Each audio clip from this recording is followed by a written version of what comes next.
avec grand cœur et plein d'enthousiasme qu'on se réunit ensemble en cette journée vitale consacrée au continent africain. C'est un message de paix qu'on voudrait envoyer.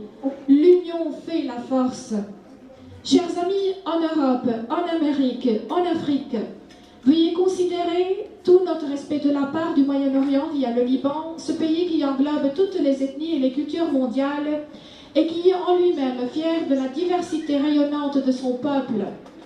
La journée mondiale de la culture africaine en hommage à ce continent qui nous a tant appelés, et voilà enfin une réalité qui ouvre sa voie en elle-même grâce à des amis qui se réunissent des quatre coins du monde, mais aussi des amis qui savent s'engager auprès d'une cause globale. Je n'ai pas à vous convaincre du rôle que peut avoir la culture dans la construction de la personnalité, dans l'ouverture de l'imaginaire, dans la réconciliation avec le goût et le désir d'apprendre. Grâce à sa vieille culture, le Liban est par excellence le pays d'ouverture à toutes les cultures du monde. Attiré par la modernité, il épuise tout ce qui s'harmonise avec son patrimoine national, ses mœurs et ses valeurs. Cette ouverture à la culture internationale et la participation du Liban à son développement s'avère être la source d'un enrichissement réciproque. Chers invités, la connaissance de l'autre passe a priori par la maîtrise linguistique, qui s'inscrivent dans le plurilinguisme. C'est aussi celle du Liban et du Moyen-Orient, qui s'enrichissent de la capacité des jeunes de pratiquer plusieurs langues. Cette jeunesse caractérisée par l'ouverture sur le monde qui contribue à l'expérimentation des valeurs, à l'acquisition de l'estime de soi, jeunesse curieuse, intéressée et ouverte aux différences qui proviennent de pays étrangers ou de cultures différentes.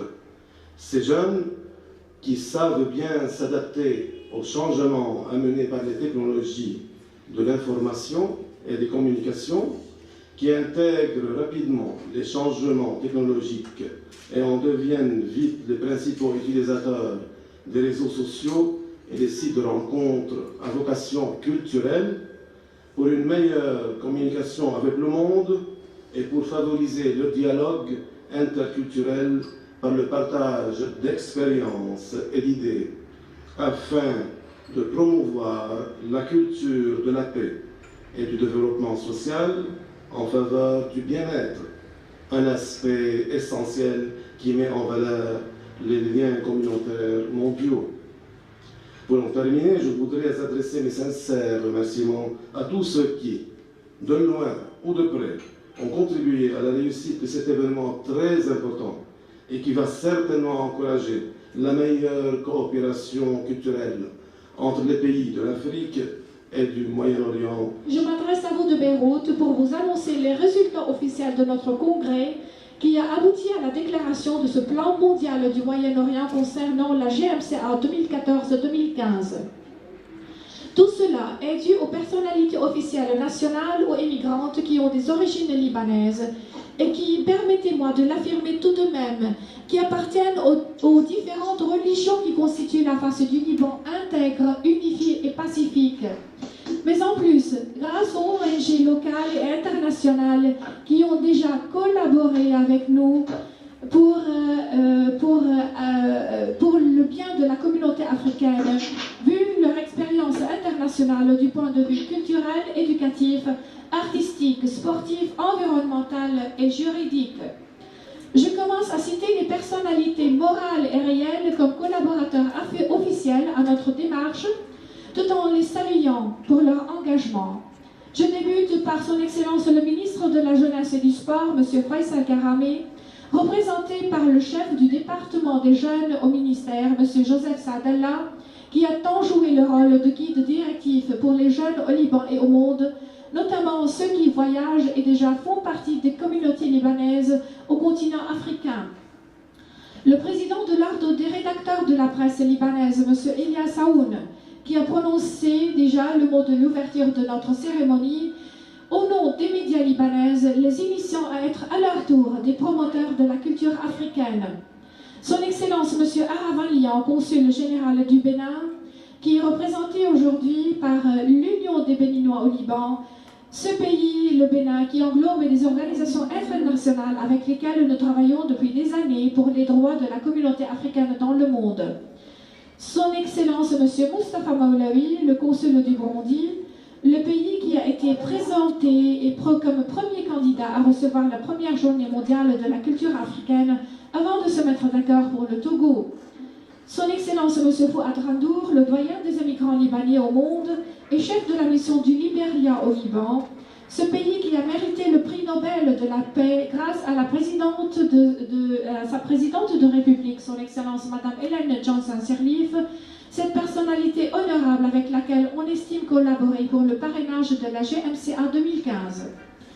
Je vais aussi annoncer également le plan de travail sur terre, envisagé avec les ONG et les chefs de délégation qui vont s'engager à être la référence des communautés africaines à partir de votre site officiel de la GMCA 2015.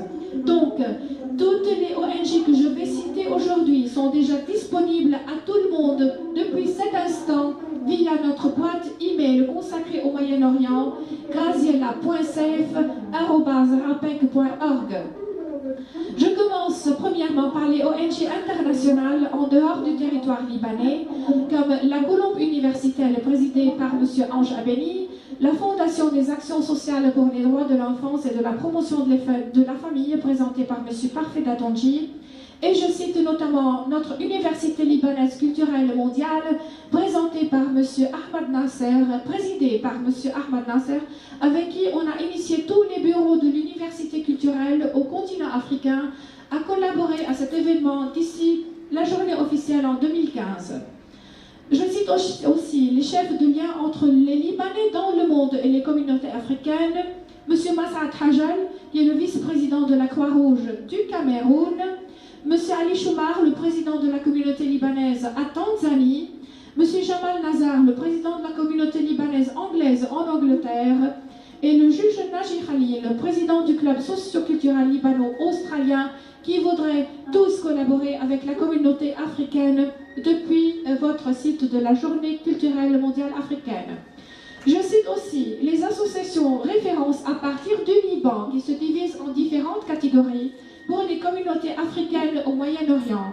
Sur le plan culturel, j'annonce le Centre culturel Maulaoui et l'association Forum du travail éducatif avec la présidente Mme Myrna Maulaoui, qui est aussi l'épouse du consul du Burundi au Liban. Et j'annonce l'association Réflexion et Vie avec le président Saleh Ahmed. Sur le second plan, le plan d'échange expérimental, culturel et environnemental, on va collaborer avec la Maison libanaise pour l'environnement, qui est présidée par Cheikh Nizam Bourzam, pour annoncer des activités d'intégration culturelle, environnementale avec la communauté africaine au Liban. Sur le plan éducatif, nous avons la Fondation Adib Karam qui annonce des travaux culturels sur la maîtrise de l'écriture en langue française et pour l'alphabétisation des jeunes Africains au Moyen-Orient, présidée par Madame Goldi Karam-Sef. Sur le plan sportif et les tournois qui seront envisagés en 2015, nous allons collaborer tout de même avec le ministère des Jeunes et du Sport, avec tous ses collaborateurs au Liban. Sur le plan artistique, nous annonçons notre collaboration avec le Centre international des arts et de la peinture sur le niveau d'activité artistique avec la communauté africaine, avec son président, M. Anwar Khanji. Le comité des femmes employées au Nord sur le niveau artisanal et travaux manuels avec la présidente Mme Asma Mustafa. Et nous finissons bien sûr avec le plan juridique qui pourrait vous être utile aussi avec le bureau Safe Law Firm avec Maître Zahia Saif, avocat à la Cour de Beyrouth, qui sera en charge des recherches juridiques sur les droits de l'homme et de l'enfance. Mes chers amis, permettez-moi de vous saluer encore une fois pour vos initiatives. Vive l'intégration entre les peuples, vive la conscience humaine dans le monde, vive le continent africain et vive le Liban comme clé indispensable pour tout le Moyen-Orient.